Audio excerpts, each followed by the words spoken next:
Welcome to Crafting a Country Life, and welcome back if you are a subscriber or if you've tuned in before, and welcome to any of my new subscribers.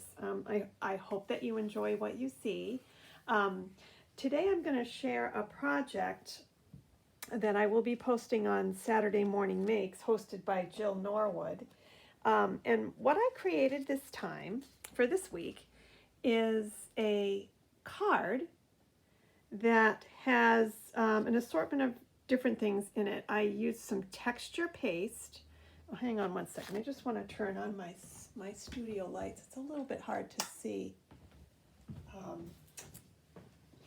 There we go. That's better. Even though it's a bright sunny day here, I always need a little bit of extra light when I'm filming just so that things show up a little better.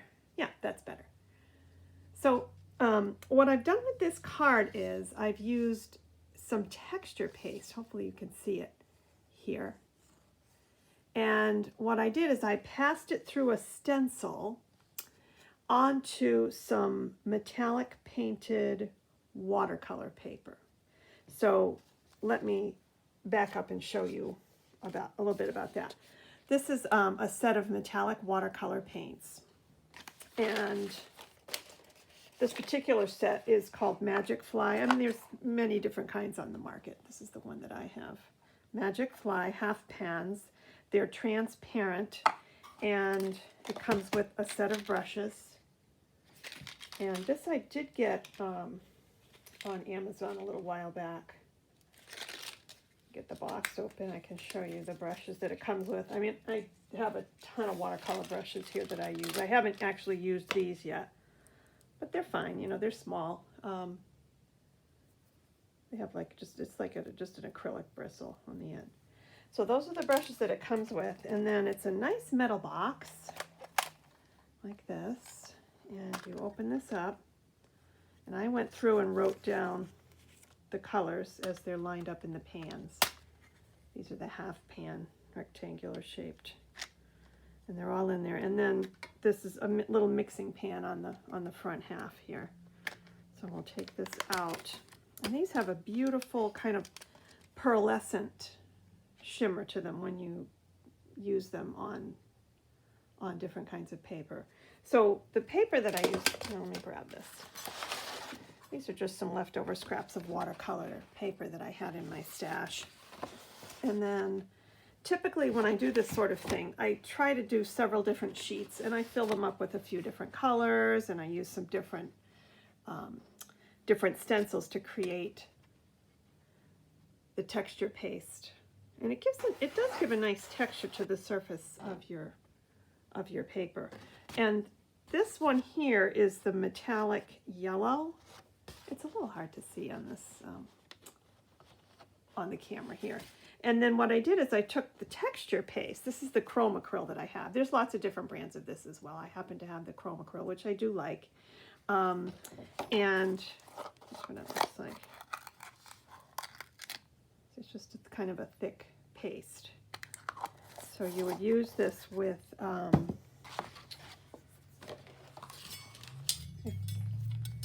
palette knife, and you don't have to go out and buy these, but if you have just an old credit card, even a thin piece of cardboard, that will work fine too. But what I did is for this project I used the texture paste straight from the jar. It's sort of a white color, creamy white color, and after I painted the watercolor paper with the metallic paint, I allowed it to dry, and then I stenciled through my stencil with the texture paste and my palette knife, and then scraped off the excess and lifted the stencil off, and I got these pretty little sprigs. And these stencils that I used a couple different ones. This one here, this is the Garden Party set of stencils, and for this particular project, I used just this one little section of a leaf sprig up here. So what I had to do was mask off with painter's tape around it so that I wouldn't get overspill through the butterflies and the other flowers onto my project. So that's what I used right there, that one little motif. And then you can see that here. There's the sprig. And then on this portion here, this yellow with the gold yellow background, I used some bows, and then I used a tiny little floral stencil, and I can show those to you as well. The bows are here. This is still part of the garden party stencil set. There are the bows, and it also came with these letters and numbers. I haven't tried those yet, but those came as part of the set, so I used that. And then the other item that I used was this Martha Stewart set that I've had in my stash for a little while. It's actually the first time I actually pulled it out and used it. And this one is, gee, it doesn't say what the style of it is, but I can show you what the images are from the stencil set right here in the corner. There's a deer, a moose, a porcupine, some little sprigs of florals and leaves, bunnies, squirrels, and so on. So I used the tiny little floral one right here from the set to create this imprint for the stencil right here. So these I'll save for another project, but those are the materials that I used on the stenciling portion. And then once I got my watercolor paper adhered to my card, my card base, then I took this set of stencils here. This is from Spellbinders, and I did get this one on Amazon a while back. And I used a couple of these. These are pretty. They have alternating stitching and then scalloped layering dies with tiny little dots. I do love this set.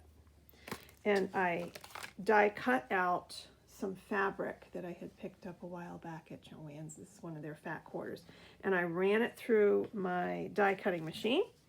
And this is the fabric layer here, if you can see it, right behind the floral frame. So that came on next on top of the stenciled watercolor paper. And then on top of that, I cut out using this paper pad from Daisy Chain. This is a Rosie's Studio product, and I absolutely love their collections. The colors are very soft and pretty, and they have a very, just kind of a whimsical look to them. So anyway, I used a couple paper selections from this pad to play with. Let's see, this one here is what I used to cut out the frame, and it has sort of a pretty teal blue theme to it with some mustard yellow and coral and pink and white. So that was layered up next, and I actually cut one layer out of the Rosie Studio pad.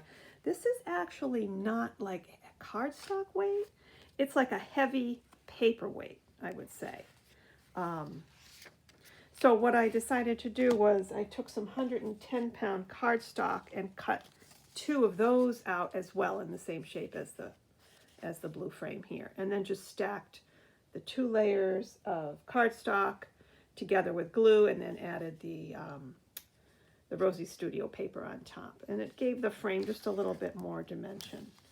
And then in the center I used a Maggie Holmes sticker and another sticker that I layered on top for the sentiment, which says "Have courage and be kind." And then right here I added it's sort of a pop-up. I don't know if you can see it. It has a little bit of height to it. This is from the same Daisy Chain collection, and it's from this layered sticker pack. It's called Dimensional Embellishments, and again, the Daisy Chain collection is the name of it. These are just so pretty. I love the soft pastels there. This collection, incidentally, also has, I don't know if they're still producing this. They may. I haven't visited their website in a little while, but this is the Ephemera Pack. It has 156 pieces, and the prices are fairly reasonable for the Rosie Studio products. And right here are some of the images that come in the Ephemera Pack. They really are very pretty. Nice soft colors, kind of springy. Yeah, so that's part of that collection as well.